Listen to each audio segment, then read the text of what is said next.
అనంతపురం జిల్లా రాయదుర్గంలో ఇంటింటికి మెట్టు కార్యక్రమం నిర్వహించారు. ఇంటింటికి మెట్టు కార్యక్రమంలో వైఎస్ఆర్ పార్టీ రాయదుర్గం సమన్వయకర్త ఎమ్మెల్యే అభ్యర్థి మెట్టు గోవిందరెడ్డి పాల్గొన్నారు. ప్రజల వద్దకు చేరుకున్న పథకాలే వైఎస్ఆర్ కాంగ్రెస్ పార్టీని గెలిపిస్తాయని ఈ సందర్భంగా ఆయన తెలిపారు.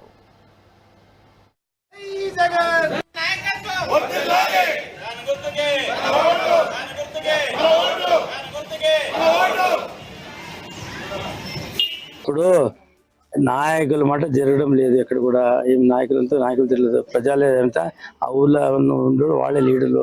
అందరికి ఒకటే చెప్పేది ఏమంటే మీ ఊరికి మీరే ఎమ్మెల్యేలు, మీరే లీడర్లు, వేరే పెత్తనం జరగడం లేదు. ఇంట్లోనే అన్నమాట తమ్ముడు అయినా పోసిన తమ్ముడు మాట అన్నం కాబట్టి ఎవరికి తెలియదు. కాబట్టి అందరూ ప్రజాస్వామ్యం సొంత నిర్ణయాలు ఉంటాయి కాబట్టి ఎటువంటి లేదు. ఇంకా ఇంటికి పోతూ ప్రతి ఇంటి పైన కూడా సంక్షేమ మొదలు ప్రతి ఇంటికి కూడా అందింది కాబట్టి వాళ్ళు ఆటోమేటిక్గా జగన్ పైన చేస్తుంటారు. అభివృద్ధి అంటారు. ఇప్పుడు రాజంలో ఉంది.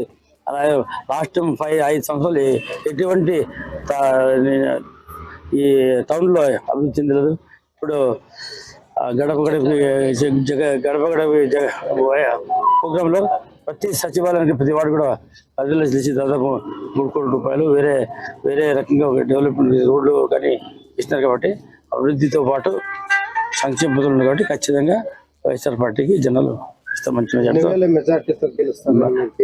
గెలుస్తామంతే. మేమంతే 50,000 లక్ష అని చెప్తలేదు, గెలుస్తామంతే. అధికంలో మా వైఎస్ఆర్ పార్టీ కొండ పైన చెప్పడం ఆడుతుంది.